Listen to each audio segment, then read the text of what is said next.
Enjoy with your headphones for a better listening experience. Please watch till the end of the video to have the most scariest part of the story. What's the scariest experience you've ever had at a gas station or rest stop? I'm a truck driver and I've posted this story on r/truckers before. Typically, team drive, so we're rolling basically all the time. My co-driver had a death in the family and took like a week off, so I was solo driving. Which means I had to stop every night to sleep. I was coming back to Oz from MA and stopped for the night at this sketch little truck stop on I-40 at the Oz and M border. I had dinner and then got in the bunk to sleep. Now most trucks have a curtain between the cab and the sleeper berth, plus curtains that wrap around the inside of the cab windshield and side windows, with the idea being if you're sleeping while your co-driver is driving, you close the sleeper curtain. If you're parked and sleeping, you close the cab curtains. It gives you more space. So, cab curtains closed, sleeper curtains open, I hit the bunk. The truck is idling for the AC. Some kind of noise wakes me up after being asleep for 4 or 5 hours. I'm waking up, a bit disoriented as I'm usually team driving. As I'm waking up, I see flashing red lights in the cab and I can hear the click click click click of my hazard lights. They're on. I knew I hadn't left them on, kind of freaked out as I realized only one way they could be on. Someone pushed the switch, and it wasn't me. I jump up and grab what I keep for protection in the truck. I look into the cab. Sure enough, hazards are on. Then I noticed that my GPS unit was missing off the dash. Oh no. Someone has been in my truck while I've been sleeping. I move up into the driver's seat and pull the curtain back, peering outside expecting to see some scumbag running off with my GPS and whatever else. Everything seems quiet but it's pretty dark. I open the curtains more, turn on my headlights and get a better look around. I see nothing. Oh, I think they're gone. My $500 truck GPS is gone, probably other stuff is gone. I think to check the doors, they're both locked. WTF, how could that be? I look down and see my GPS unit hanging by the power cord. The suction cup came loose, the GPS fell off the dash and hit the hazard lights button on the way down. What are the chances? I didn't sleep very well the rest of that night. Kind of funny now, but it scared me fairly good that night. I like team driving better. Working at a gas station. This lady came in through the front door and said she was having a problem out at the pumps. She clicked the lever that let the nozzle keep pumping gas, but then somehow managed to pull the nozzle out of her car's receptacle. Not knowing what to do, she walked to the store and told me about it. I thought she'd just spilled a little gas on the pad, but no. She'd left the nozzle on the ground, spilling gallons of fuel onto the pad. By the time I got out there, it was a pool of flammable liquid. Shut down the pumps, evacuate the area, call the fire department. No, ma'am, don't get into your car and drive away. Don't touch anything. The FD showed up and said, wow, we've never seen anything this bad. Fortunately, the gas station didn't blow up. Took a few hours to clean up the mess. In the middle of an Arizona summer. In 100-degree heat. My working at a gas station story. I'm out on the forecourt and I could smell the automotive LPG. Go inside, manager came out, couldn't smell it. And neither could I next day I could smell it again. I'm sure we have a leak. Manager disagrees. Roll forward a week finally, he smells it. Calls a leak fix-it guy. Now he can't smell it. Land Cruiser pulls up and plugs into the LPG. Manager and fix-it man are out there, so I authorize the pump, and then they can smell it. Basically, there was a small fracture in the line from the tank to the pump. When no LPG was being delivered, the leak closed. When the supply pump at the tank end started dumping gas into the line for delivery at the pumps, the pressure opened the crack enough for the leak to be smelt. LPG is heavier than air, so it was discovered over that week when my manager wasn't smelling it. There was a significant amount of LPG in the basement of the building just sitting there. Twice I've had super bad vibes pulling into a gas station. A while ago I had an early flight leaving at 6 a.m. so I was driving to the off-airport car park and was exceptionally low on gas.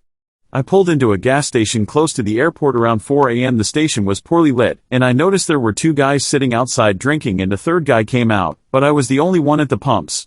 When the third guy started walking to my car I realized how vulnerable I was. I drove away immediately without getting gas. Just last week I was returning a rental car to an Enterprise location in Philadelphia and needed to top up the gas tank. The only gas station the Waze app would show us close by was the Getty. When we pulled up to the station, my eyes went wide. Every single pump was vandalized, broken or missing panels/signs, broken glass all over the parking lot. All of the doors were shuttered except for one lone door and a weak open light.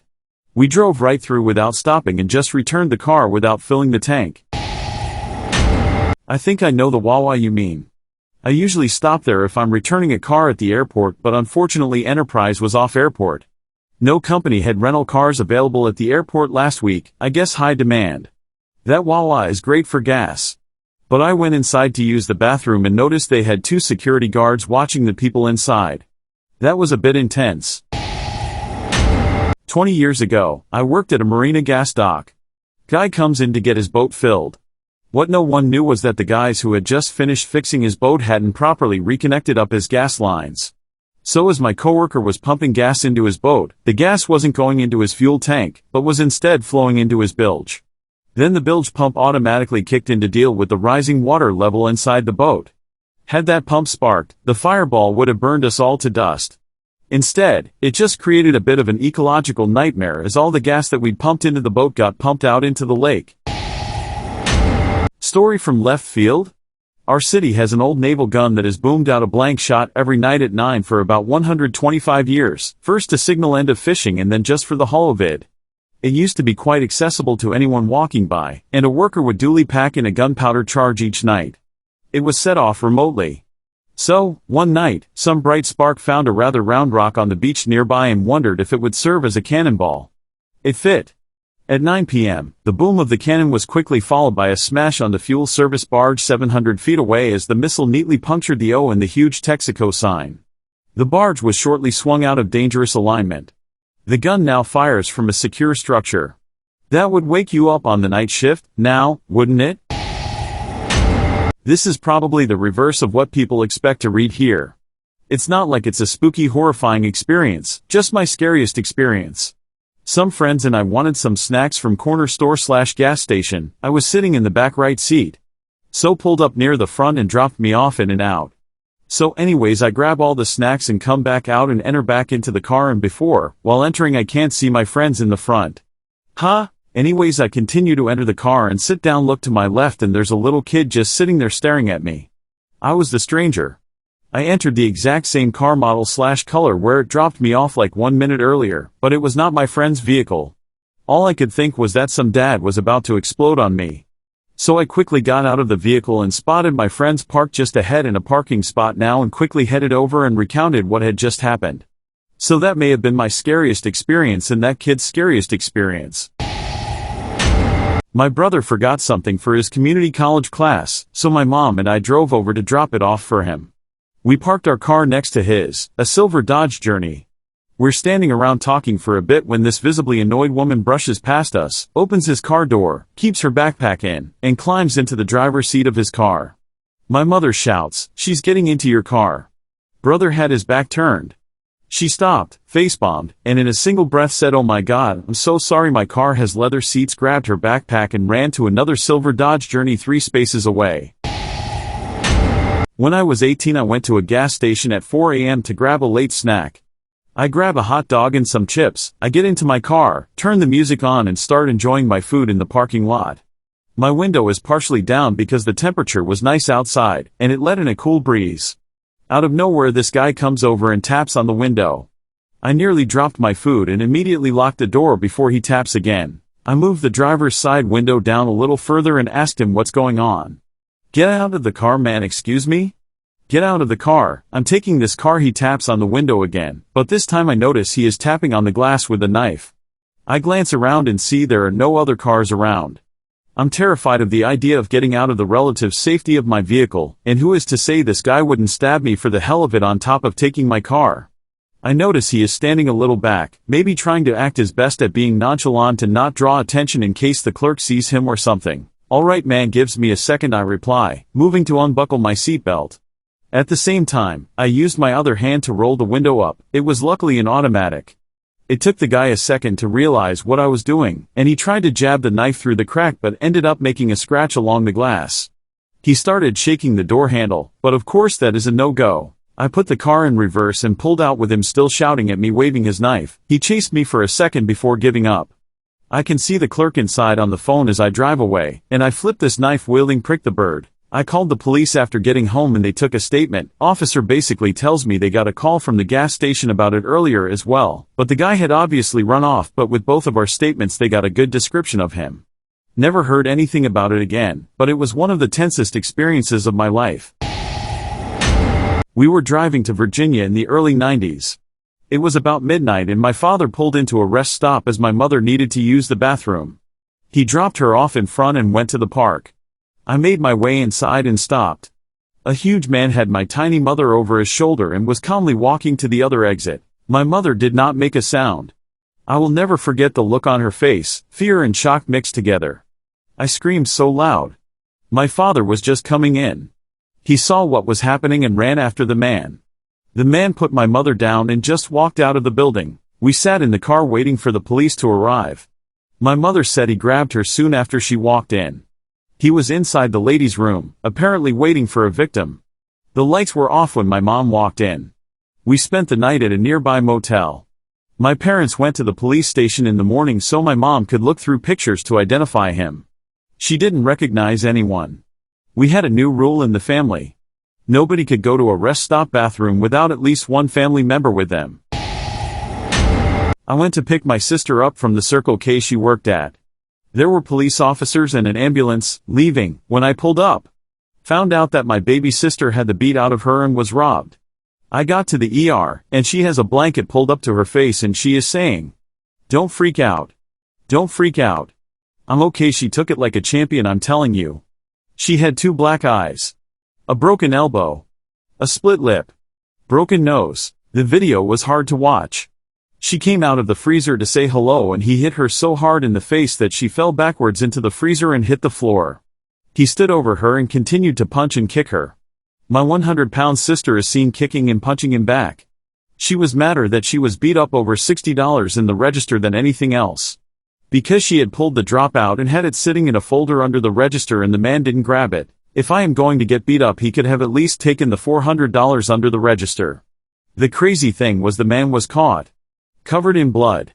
They tested the DNA on him for the trial. The blood didn't belong to him or my sister. When I was about 7 or so I got really sick and ended up staying in the hospital for a day or so. When I finally started feeling, my dad was allowed to take me home, so he picked me up that night. It was probably just around midnight, and on the way home we stopped at a gas station.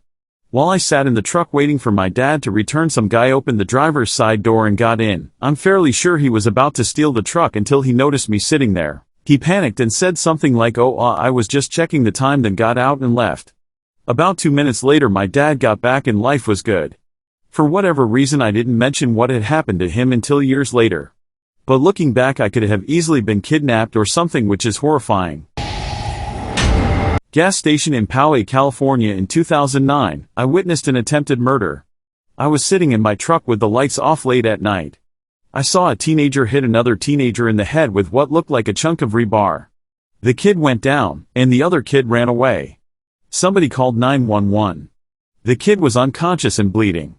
An ambulance came for the kid. I gave a description to the police officers. They found the kid in a garage a block away. I identified him from the back of the police cruiser while the police officers had him pressed against the wall. I had to give a statement of what I witnessed to the juvenile court in San Diego. I grew up in a smaller town, with around 6,000 people, and my family frequently went out at night to go on walks and such. We'd never see people out, and always felt safe, so it was never a thought in my mind that something bad would happen. My parents always lectured us about not talking to strangers and being safe at night, especially since I am a rather short girl, also around 16 to 17 when this happened. We moved to a nearby town that's much larger a couple of years ago, which has a bad reputation. One night, my mom's boyfriend had a bad stomachache, and my mom's car wasn't working, so she asked me if I would go and get some Tums from the nearby gas station, which wasn't even 5 minutes away. I said yes, because I didn't mind, and I knew he wasn't feeling great at all. It was around 10:30 p.m., and super dark out. I pull into the gas station, and go to the park at the entrance, when I see a guy in a hoodie standing by the front doors, shielding his eyes from my lights. The thing is, my headlights aren't bright at all, even when my brights are on, so I knew something was up right away. I got out, made sure I locked my door, and hurried in. They didn't have any Tums, or anything related to them, so I quickly left, hurrying back to my truck. I noticed that the guy was gone, and there was now a car parked next to mine, even though no one had come inside.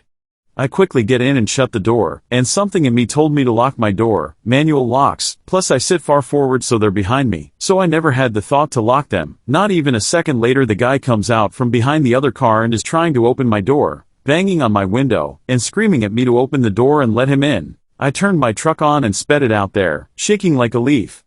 Ended up getting the Tums at another gas station but will not go to gas stations, or anywhere really, alone and at night. Scary to think what could have happened if I hadn't had the feeling of locking my door. Not my story but a friend of mine's. His family was on the road heading to Florida when they stopped at a gas station in Georgia. He really needed to take a dump, so his family waited in the car. As he was doing his business, the door to the bathroom opened and he saw a pair of feet walk into the stall next to him. A few seconds go by before he hears the sounds of thumps into water. He begins to laugh as hard as he can without making a sound, letting a small laugh out. The man next to him perks up, he starts banging on the walls. The pooper says, "Someone in there?" My friend stays quiet and will still laugh. The pooper stands up, not even bothering to pull his pants up. The pooper starts banging on the door to my friend's stall. He desperately tries to keep the door shut. The pooper says, "I'll beat it out you." Ironically, at this moment, my friend is now actually scared and fearing for his life.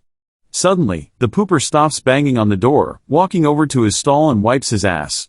The pooper then storms out of the bathroom, my friend still frozen in fear. My friend then waited in the stall for a few minutes, thinking that the pooper would be waiting for him outside the bathroom.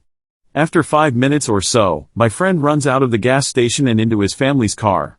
He actually didn't talk about what happened until his family got to the hotel in Florida. The way he was telling the story still makes me laugh aloud to this day. This man honestly thought a stranger was going to beat him up from the sound of his rancid. I was parked at a rest stop in the middle of Texas, stretching my legs. There was a good amount of traffic right behind me on the highway and plenty of road noise. As I stepped towards the restrooms, I heard some horns honking, so I glanced over my shoulder while walking and felt a rush of wind and the roar of a truck engine go past me. Traffic was stopping on the highway and an 18-wheeler lost its brakes and went hauling through the rest stop parking lot and nearly took me and 4 cars out, but managed to avoid everything except a dog poop station on his way through. If I had slowed down to look over my shoulder, I would have been a smear on the asphalt. Waiting for a complete tire change at a garage in San Antonio years ago. Guy beside me noticed I smoked a pipe. Since stopped smoking. He pulls out a tobacco pouch, unzips it, and holds it out. "Check what I keep in there," he says. So, I look. Find a severed human finger. He goes on to explain he was an interrogator for the army and took it as a souvenir in South America. So, I'm sitting beside a psychopath pretending everything's normal for like an hour. Freaked me out. Creepy as anything. Driving from Evanston, Wyoming in a brand new F-250 towing a brand new 52 feet enclosed fifth wheel with an expensive race car and parts/tools/ etc. Headed to Austin, Texas. Didn't really have a plan for the night, figured I'd pull into a hotel when I got tired, but wanted to get through Denver ASAP and just kept going. Stopped for gas in Trinidad, Colorado at about 10:30 p.m. and was immediately on edge as soon as I got out of the truck. Did my stretch and walked to the pump and could feel eyes on me. Not the normal paranoia, or the exhaustion of driving, it was the "I probably shouldn't be here right now, I need to GTFO" feeling. Sure, enough. As soon as I get the pump going, a mid-late 20s kind of rough-looking woman walks up and asks if I can get her a coffee, says the guy kicked her out of the store for putting it in a water cup. She's clearly done more drugs than I have. I said sure, in a minute. She goes and sits down on a small retaining wall on the edge of the parking lot about 50 feet away, and I see her wave across the street. There's a motel opposite the gas station, and 4 guys walk out of a room and head over to where she's sitting. I'm about to get jacked and I have a $500,000 easy sitting here for these guys. For some reason, the gas is pumping so slowly. In the 2 to 3 minutes I was standing there, it barely put in 5 gallons. But that was enough for me. I turn it off and put it back, and they all stand up. Woman starts walking over and asks about the coffee. I said the pump isn't working, I'm going to go to the next one, sorry. As I'm getting in the truck, one of the guys walks out into the road and kneels down to tie his shoe, it looks like. Put it in gear and I start moving, headed right for the guy. I'm in a 60 feet long rig, I can't just turn around. My headlights sweep him, and he stands up and has something in his hand. It's a Gatorade bottle. He's like 15 and covers his eyes and runs over to the side of the road. I look over and the other kids are like 13 to 14 and it's their older sister or something. I laugh and drive off to the next station thinking how dumb I am. I end up driving straight through to TX though hopped up on adrenaline and beef jerky. 24 hours. Straight. I was driving through the Midwest going up to go visit Mount Rushmore. I was taking minor highways most of the way because I enjoy scenic drives, but I started running low on gas in western Nebraska. I drove with my gas light on for about another 20 miles along nothing but empty fields when I finally saw a sign for the town, Palisade. I turned in and saw probably the most podunk town I had ever seen, and I live in the country. Seriously, there was not a single car on the road and only a couple parked around randomly. I pulled into a small, single-pump gas station and noticed that there was no credit card input for the pump. No big deal I thought, so I turned and tried to go into the small service shack that was by it, but the door was locked, and the lights were out. I looked through the window and the shack were completely empty like it had been abandoned. I got in my car to try my luck going to the next town, but my wife told me she needed to use the restroom. So, I drove down Main Street past boarded up windows and empty stores and parked at the local post office. It was closed. I was 30 minutes too late. So, I started to tell her that there was absolutely nothing open in this town when I saw a door that consisted of plywood instead of glass on a shop that had a busted window open and a couple people walked out carrying a bag. So, we walked over, while being stared at the whole time by the people who came out, and pulled open the plywood door and entered a narrow, extremely dark, dirty, disorganized, practically unstocked country store which employed a single worker at the front who was a bigger, burly guy wearing a greasy set of overalls and a trucker hat. It's a little hard to describe, but he seriously looked straight out of a horror movie. I asked the guy behind the counter if there was a restroom that we could use, but he either had trouble hearing or trouble understanding, so I repeated myself louder and slower. Twice. Finally, he heard/understood and told me in the thickest country accent possible that it was in the back. He then repeated himself, giving me extremely detailed directions on how to get to it when I could practically see it from where I was standing. He then proceeded to repeat himself a third time going into excruciating detail on the perils I may face in going to the bathroom such as low toilet paper or boxes in the way. I, finally, thanked him and walked to the back, and sure enough, there were dirty, dusty boxes of empty, used cleaning supplies strewn about everywhere that we had to step around before we got to the door. I opened it and the sight made a truck stop bathroom look like a palace. Luckily, my wife did not notice the half-dozen roaches scurry off, probably because the whole place was so dark, but she did notice the mold all over the walls, the puddle of an unknown substance on the floor, and the 50 or so empty toilet paper rolls strewn about. I asked her if she was okay, and she hesitantly told me that she would be fine and that she really had to go. I started walking around the store while constantly being silently stared at by the guy in front. I grabbed a bottle of water to buy. I always buy something if I am going to use the restroom at a place. When my wife finally came out of the restroom. When I went to the front to pay for it, he finally asked me if I found the bathroom okay. I told him that we did, paid for the bottle of water, and left with him staring at us the entire time. As we walked out, there were a few people across the street having a conversation, but immediately stopped and stared at us. So, I ignored them best I could, got in the car, and started driving off, but I noticed a car parked at the one pump gas station as I passed it, fueling. I did not care though. I got out of that town before it went full twilight zone and was able to make it to the next town before I ran completely out. I used to make 5-hour trips to and from the north of the UK from London every weekend. Each trip would almost certainly need a fuel stop and on my Friday evening journeys north I would usually stop to eat as well. Quite a few of the service stations would have identical facilities on each side of the motorway and a food court and a bridge between the stations on each side of the carriageway. One evening I accidentally came down from the restaurant on the wrong side to discover that not only had my car been stolen, but my much-loved old dog had been stolen with the car. After about 30 seconds of pure panic, I managed to call the police and the operator asked me to check that I was on the right side of the service area. I cried with relief when I realized the stupid mistake I had made. Not the most terrifying story, but it creeped me out when it happened a couple of years ago. I had just packed up the majority of my life into my car and was driving from Georgia to move back to New Hampshire where I grew up. I had stuff packed in the ceiling in my car and so could only really see out of my front window and to the left. I was asleep at a rest stop in the middle of nowhere after many hours driving. A couple of hours into my restless sleep in my seat that couldn't recline due to all the stuff in my car, I feel my car rocking a bit. I'm deep enough in sleep that I somehow convince myself that it's nothing for a little while, but the rocking persists. Earlier in the night, long story short, when it had been pouring rain, I had wrecked a tire very badly because I couldn't stop due to road conditions after it had gone flat, and ended up having to put my spare donut on, which is the main reason I had decided to stop at a rest area to wait for a local mechanic shop to open up so I could buy a new tire and continue my journey north. So anyway, now my car is rocking, and I get a shot of adrenaline that jolts me awake as I realize that something isn't right, and my car shouldn't be rocking by itself. It's just barely morning light as I jump out to try to get a view of the other side of my car that I can't see from inside because of all of my belongings blocking my view, and there stands someone who is parked next to me in a mostly empty lot while holding a tire iron. They sheepishly tell me some story I can't remember and that they were just checking my donut and were wondering if I wanted to trade for theirs because theirs doesn't fit their car well enough or something. Deep in that state of post-sleep stupor where I can't string two thoughts together, I asked them if they were touching my car while I was inside. They say no, and although I wasn't clear-headed enough to be able to understand if their story is realistic or not, or whether or not I should help them, I was sharp enough to understand that they'd just lied to me. And since I was very aware of how vulnerable and defenseless I was at that moment, I jumped back in my car as quickly as I could and decided to drive the rest of the short way to the local mechanic and wait the rest of time until they opened in their parking lot. Was working at a chain gas station, think it rhymes with freeway, and this guy walked in and came to the counter with 4 large alcoholic beverages.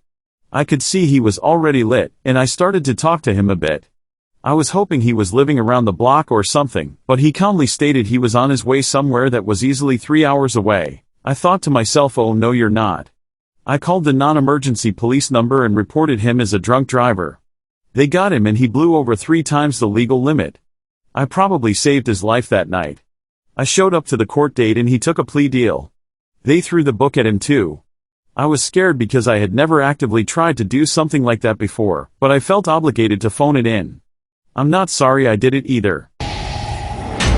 My first and only time I had to do number 2 at a rest stop along I-40 headed to Knoxville. I patiently washed my hands until everyone was gone and then went to the stall. There were 3, 1 handicap and 2 regulars, so I chose the regular situated in the middle. I hear someone walk in as I'm doing my stuff and I see feet at my stall door.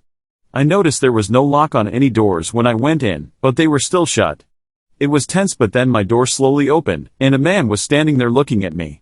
I didn't really have a plan and he was just watching, so I said, this one's occupied I think.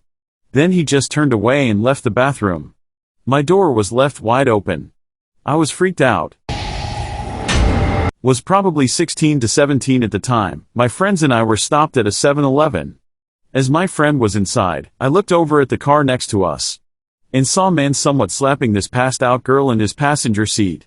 He then got out of the driver's side all frantically and ran as fast as he could over to the passenger side, and then ripped open the door. The girl completely passed out and slumped over. He was acting super weird and nervous, then started moving her, I guess, back into the seat. I had no idea what was going on, whether he kidnapped her and drugged her, they were doing drugs together, or what the deal was. We asked what was going on and if we should call an ambulance, and he hesitated. He had no idea what to do, but you could tell he was super worried. I think he originally said no, but after seeing her you just can't walk away from that. We ended up calling it anyways. The 7-Eleven clerk came out and did the same. She ended up waking up in a couple minutes and the ambulance showed up a minute or 2 after that. I'm not sure what happened to them, but I really hope they're doing better. I don't remember if it was a gas station, but I know it was a little food store and it had a restaurant connected to it. I think I was about 8 and my father had told me to find something specifically while he got us food at the in-store little restaurant, so I was walking around the aisles trying to find something and this totally random guy came out of nowhere, stood right next to me. We were touching shoulders, and I didn't like it, so I tried moving to another aisle, but then another guy went to the other side of me so I couldn't get out. Then the first guy put his hand on my waist and tried covering my mouth. I already knew what could happen and really didn't like it, so I just yelled, "Dad, I need help," and those 2 guys just walked away quickly. I work in retail, petroleum, construction and maintenance, so I have a lot, but this is the scariest one.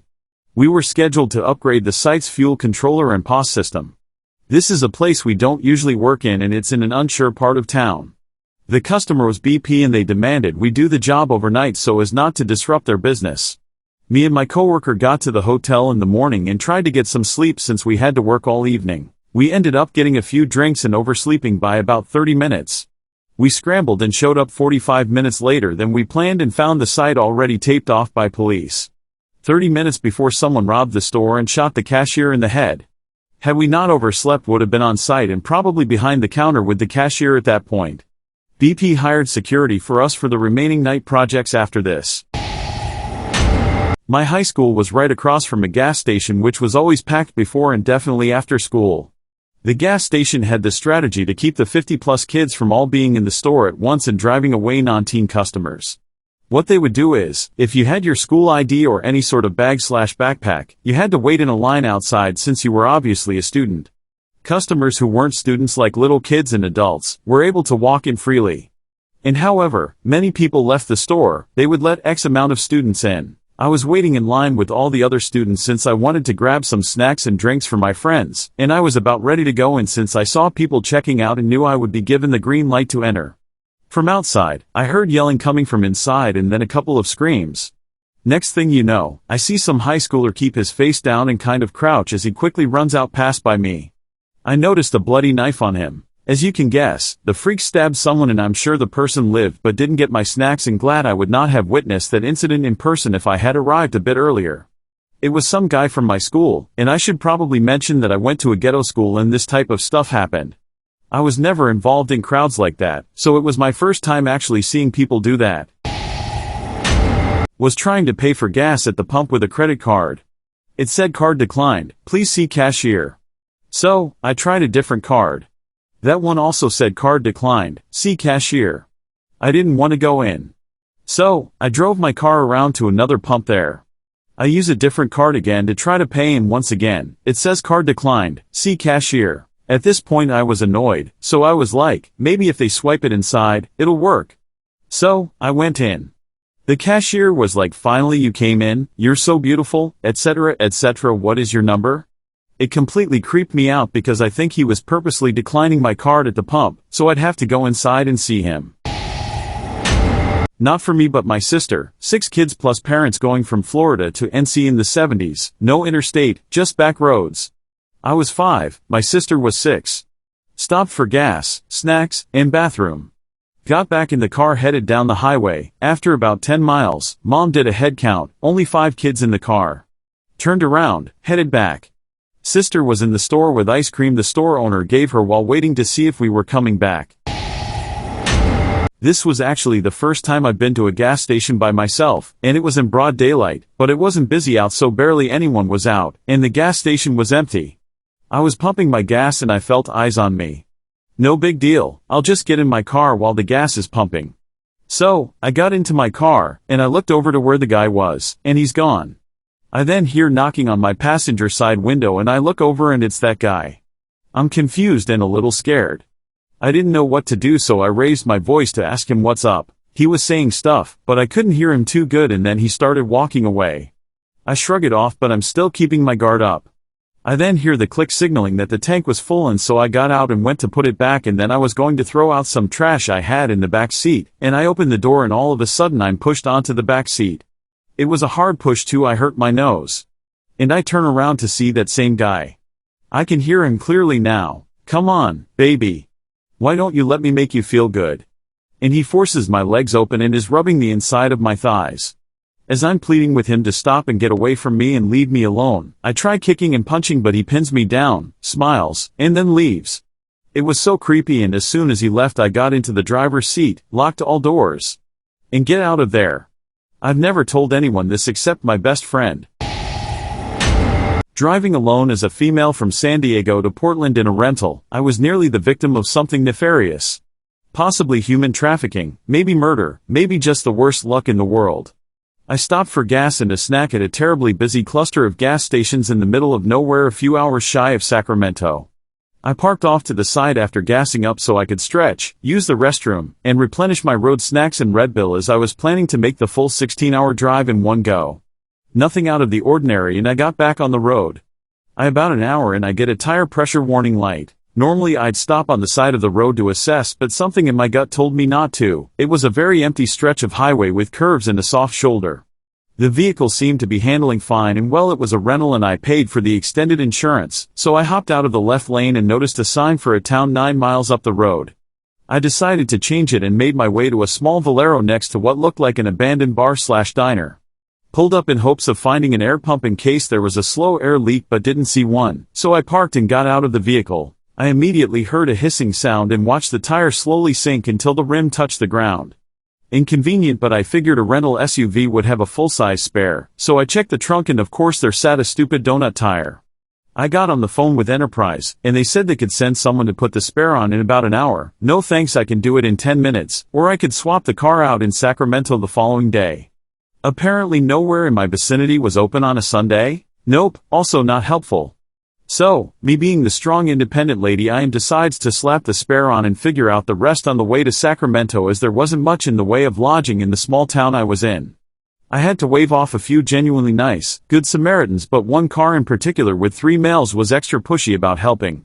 COVID luckily gave me an added excuse in requesting they keep their distance and go about their way, and I spoke loudly and firmly enough in my insistence that it caught the attention of the few other people in my vicinity at the gas pumps. Eventually they gave up. I swapped out the donut and started driving and contemplating my next move. It was December and I was not about to brave the Shasta Mountain Pass on a donut nor try and run that rubber ring the rest of the 10 hours home, but I really needed to get home. I searched tire shops, all closed because Sunday, then it dawned on me to search Walmart. I would be cutting it close, but if I could make it to Sacramento in time I could get a cheap full-size tire at the auto center before they close and make it home that night. I pulled in with about 20 minutes to spare and explained my situation to the exceedingly kind, almost grandfatherly man working there, letting him know I wanted to keep the flat tire to return to the rental company just in case. As I was waiting in the dingy Walmart Auto Center lobby, the man walks in with a profoundly serious look on his face while holding a pair of pliers in his hand. Clasped between the metal pliers was a box blade.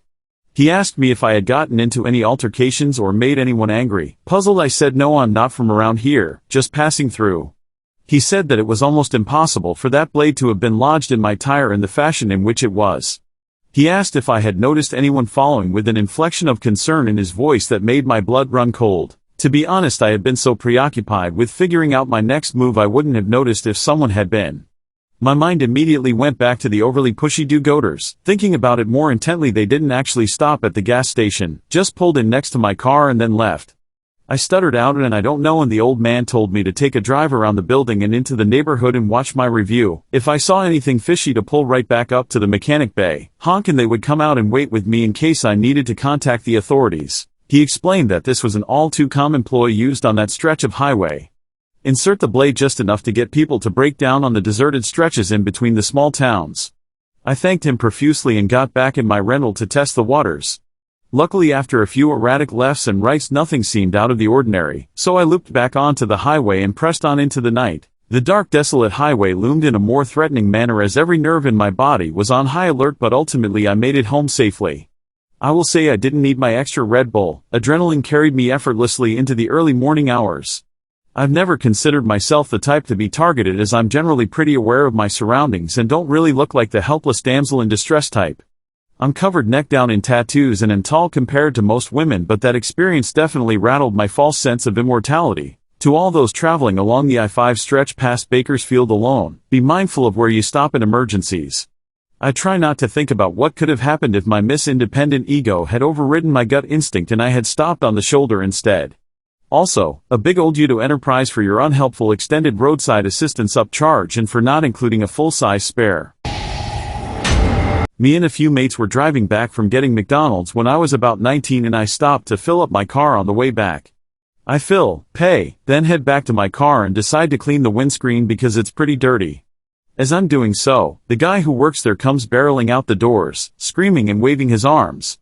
He looked completely insane, and he was running right towards me. I run through all the reasons why a perfectly normal station attendant has suddenly gone full axe murderer crazy. It's not until I look behind me that I see one of my mates standing next to the car, lighting a cigarette, 5 feet from the Bowsers. His reason, as he would later quote, was, "You were taking too long." I stood there gobsmacked as the guy screamed at my friend and then at me, who honestly had zero idea it was happening. I am not friends with that guy anymore. My family and I were on our way to Dallas. We stopped just outside of St. Louis to empty our tanks and it was kind of unsure, but I guess it didn't bother me too much, at least initially. I was finishing and the stall door started shaking, like someone was trying to rip it open. Told them it was occupied. Kept shaking. I looked down and noticed that it was a man's set of feet. Kinda started panicking because I had gone into the bathroom alone. My family was waiting for me to finish. Some random lady came in and yelled at the guy and he started cussing her out. Then he left. I think he thought I was someone else. It was very strange. And now, as a chronically single gal, I carry mace and a taser wherever I go. So, there's that. My wife and I were on a road trip in Iceland on our way back to the airport to head home. We stopped at a gas station in the middle of nowhere that had this strange building attached to it. The best way to describe it would be sort of a rundown chain restaurant that modeled after a house in Sacramento. My wife had to go to the bathroom, but the whole place just seemed so out of place and was giving off these terrible vibes of just doom and abandonment and dread. Like, the air was heavier here and there was an overwhelming tension and sadness and this feeling like something was about to happen. So, I decided to go in with her. We entered the building through these tinted glass double doors, and there is a sign with just bathroom, greater than pointing into the building and off to the right. So, we start heading in those directions, and it's just this series of empty dining rooms with dusty tables, all laid out in sequence like a maze. Just room after room, all wood-paneled and dusty and dark, winding and doubling back and turning this way and that with bathroom, greater than signs leading us deeper. Eventually, the path we followed opened to a small courtyard garden enclosed by concrete walls. The plants were all dead and there were holes dug into the exposed earth. At this point we were getting pretty nervous, but we re-entered the building through another door to find the bathroom in a small bar that looked like it would be in your weird uncle's basement, decked out in 70s decor. I guarded the door while she passed. My wife and I were driving through Wyoming on our way to Riverton from Laramie. We were about an hour away and we found ourselves at a rest stop, alone. We used our respective restrooms and I personally got comfortable as I had to go number 2. My wife finished before me and decided to wait in the lobby of the rest area until I finished my business. She was soon joined by this large man that had been driving a semi-truck. According to her, he started to get really close. Uncomfortably so.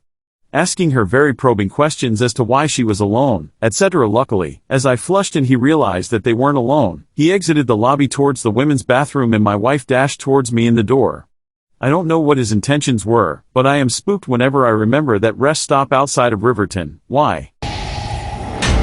This is tame compared to the others, but a couple of months ago I was headed home from a date on my motorcycle and realized I was almost out of fuel.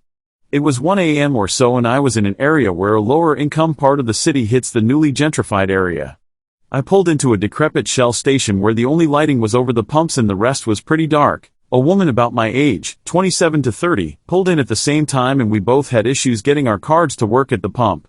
We exchanged a couple of words about it and eventually got things working.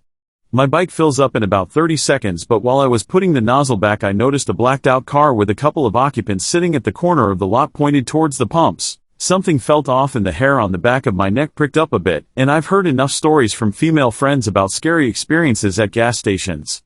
I took my time putting my gas cap back on and then fiddled with my phone for a minute until the woman was done filling up, gave her a wave, and then waited for a minute after she left.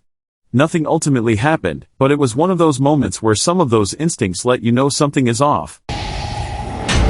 Was heading home and stopped by a gas station at like 1 a.m. coming back from my GF's house. Needed some caffeine just to get me home. On my way out of the shop this big burly biker man, probably in his 50s, stops me before I can get in my car. He introduces himself and reaches out to shake my hand and immediately I see he's missing some fingers. This man is no joke. He explains to me that he ran out of gas just down the road and doesn't have any money. I told him I'm sorry I don't have any cash on me right now. That's always my immediate response because I usually never carry cash. Except this one time. I remembered I had found a $10 bill earlier that day. So, panic hit me for a second because I just lied to this man. But then he points out that there's an ATM inside. I told him, you know what, let me check my car, I might have something in there. As I turned away from him to get to my car door, which was scary enough, I slipped my wallet out of my back pocket and cup it in front of me. I lean into my car and open up the center console while slipping the $10 out of my wallet and present it to him like, aha, here's some cash. He just responds with, really? Not even a 20? Sorry man, that's all I got. Best of luck. And I booked it out of there. Ran into the same guy at a Walmart parking lot, recognized his missing fingers. I called back to the time I helped him out at the gas station and was able to get out of there. Just yikes. I tried to find cheap gas because poor college kiddo. I'm out in the middle of nowhere, small town USA. Pull up to this gas station and the shop is locked. The only way to talk to the clerk is through this big drive-the-looking rotating plastic thing. The shop's open, but the guy's not behind the desk. As I'm ringing the bell / waiting for this man's, some guy walks up and is like, could you get me some cigar rolls? I'm 90% sure men was trim a roll a split, can relate, and it would only be like $1.50 extra. Plus, if I'm ever in need of some rando to buy me rolling paper, I'd buy me some. 5 minutes on and the clerk just doesn't show up. I start heading to my car. Mans is like, can I take you to the ATM? It's just around the corner. Lamau, no. Nah, I can't afford the out-of-network ATM fee. Men was not a fan of that. I set up my car so that if you unlock it with the key and not the fob, it triggers the theft alarm. Caused enough of a ruckus that he backs away enough for me to get in my car and at least start driving if he goes for my door. Still had to find a gas station. Google shows that there are 0 atmospheres in that area. 4 friends and I were driving from Ontario, Canada to Florida for New Year's. We drove 21 hours straight to get there. In rural West Virginia, our SUV ran out of gas, and we luckily coasted into a super unsure gas station in the middle of nowhere at 2:30 am. Not a soul in sight. The man behind the counter told us to put $5 in the car and get the hell out of there. The gas station was notorious for late-night robberies. As we were just about finished filling up, 3 men with guns emerged from the darkness and began walking directly towards our vehicle. I wasn't waiting around to see what they wanted. Jumped in the SUV and took off. 15 to 20 minutes down the road was a small town with a well-lit station. We decided to stop there and finish filling the tank. While waiting for my partner to return from inside a truck stop, I noticed the driver of the rig closest to us was looking in my direction but thought nothing of it. As I continued waiting, I could feel the driver staring at me, so I stared back, unconcerned, as there was around 50 yards between us, and the lots were busy with people. It was nighttime and due to the lighting, all I could see of him was his darkened silhouette, leaning forward and locked in my direction, staring. As I stared back and wondered if he could even see my face, I was hit with a wave of nausea and sense of dread unlike anything I've experienced before or since. It was so overwhelming that I had to look away, but over the next couple minutes, I'd sneak glances at him, only to see he was still staring, position unchanged. Nothing actually happened. My partner returned, the semi drove off, and so did we. I don't know what was up with that guy, but it felt like I was the focus of straight-up evil. My family got attacked by a group of teens just after spreading my aunt's ashes. Stopped at a gas station and these kids attacked my brother and cousins. Came at them from behind and they just kept trying to get away, but the kids were relentless. They attacked everyone in our group, including my disabled mother, my grandfather, my grandmother, who was rolling with an oxygen tank, and a car with my 2 toddler nephews. Got away and called the police officers, who did nothing. Not me, but someone I did it to. I was maybe 11 or 12 and we were on a road trip and my brother and I went into the restroom at the rest stop. I got out first and for whatever reason I decided to wait right outside to scare my brother when he came out. I hear someone washing their hands and then I hear footsteps approaching. I jump out and yell and it's some 7 or 8-year-old kid that isn't my older brother and he screams. Still feel kind of bad about it. It was a beautiful summer day and my cousin and I were out for a drive. We stopped at a gas station near the local high school where the football field was. My attention was on the guy next to us as I was filling up the tank because he looked like a grumpy Santa. While I was focused on Sad Pants Santa, I heard this explosion. It was so loud I felt it in my chest. My cousin and I immediately dropped to the ground as fast as we could.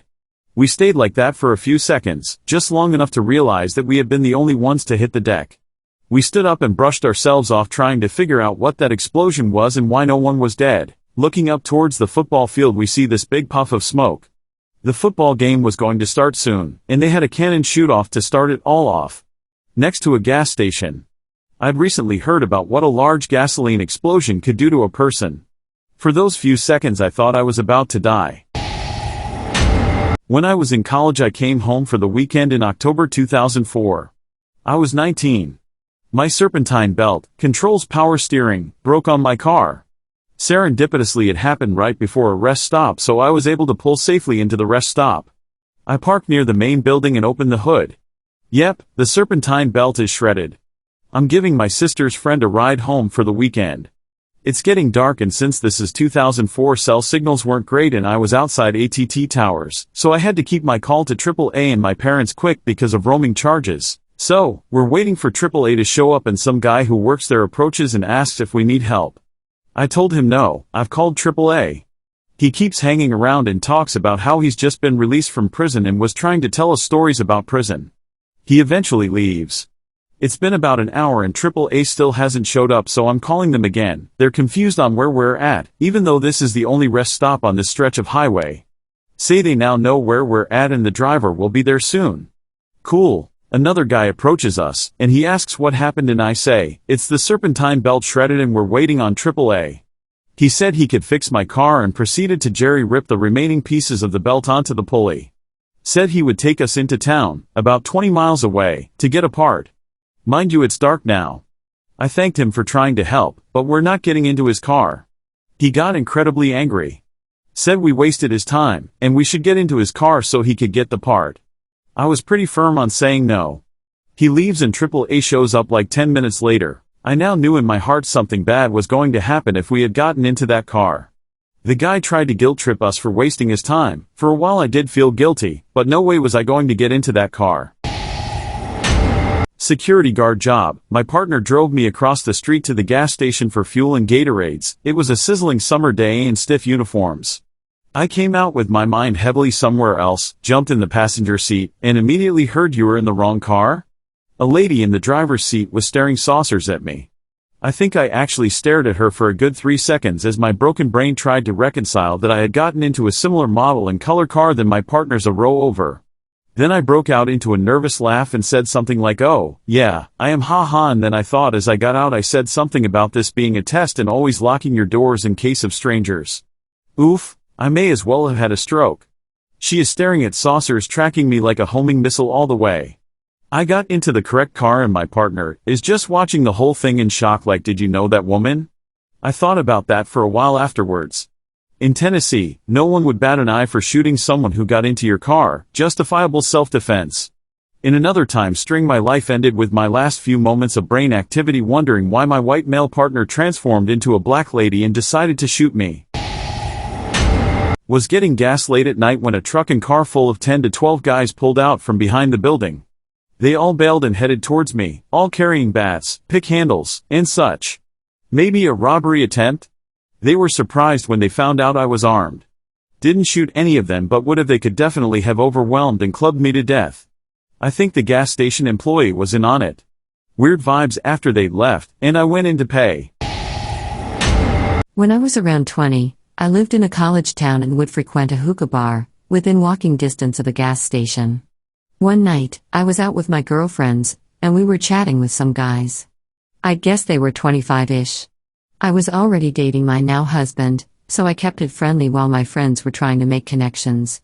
One of the guys took an interest in me and saw my relationship as a small challenge instead of a full stop. I tried to be gentle with his ego, but this backfired. I ended up leaving with one of my friends, everyone else stayed. One of the girls gave this guy my phone number, and over the next 2 weeks he sent me numerous threatening texts and pictures of dogs. But not cute pictures. The night we met, I told him I volunteered at a rescue and loved dogs. He said he also loved dogs, but neglected to tell me he used them as fighting dogs. So, the pictures he sent me were gruesome and I was deeply disturbed.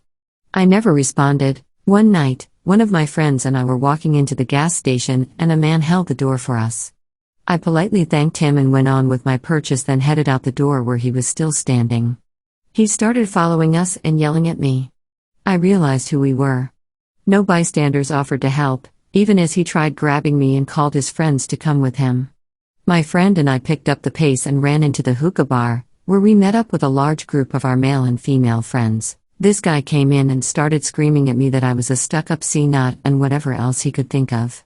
So, my friend Mitchie, who was about 6 feet 4 inches and 250 pounds, weird man was around 5 feet 8 inches and thin, his friends were smaller too, stood up in between me and this guy / his friends and told him to get out.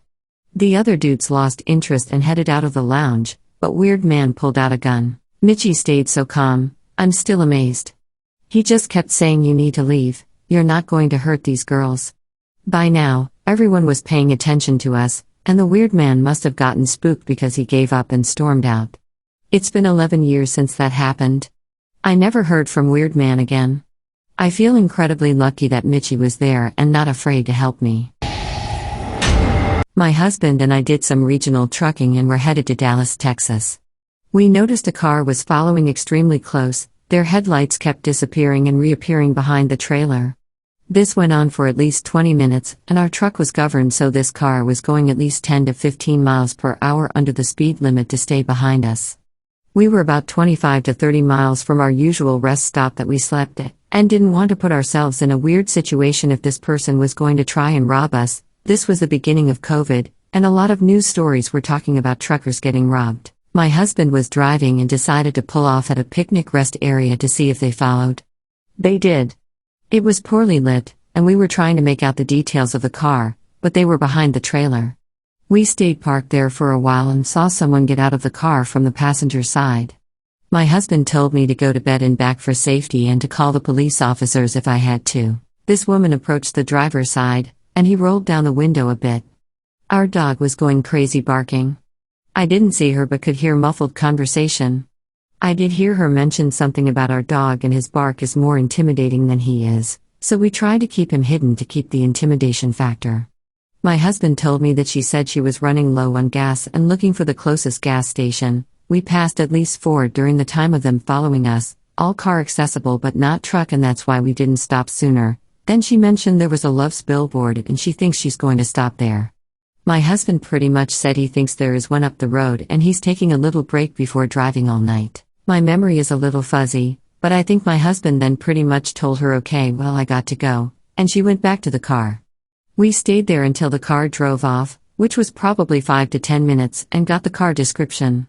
We did stop at that specific Love's out of morbid curiosity, and a quick bathroom break. This truck stop was small and shady as hell. My husband double-checked the seal on the trailer to make sure they didn't try to get into the trailer while he was distracted talking to this woman, and it was fine. Didn't help that it was probably 11 p.m. We looked around for the car. It was a beige silver older Toyota Camry with paint missing off the hood with a Colorado license plate. Nothing. We did, however, see a bunch of police cars hanging out in front. It was scary as hell at the time. The non-emergency numbers need to be easier to find, especially when cell service is terrible. Thanks for watching. Please comment, like, share and subscribe. The Internet Surfer on YouTube for more horror and scary stories.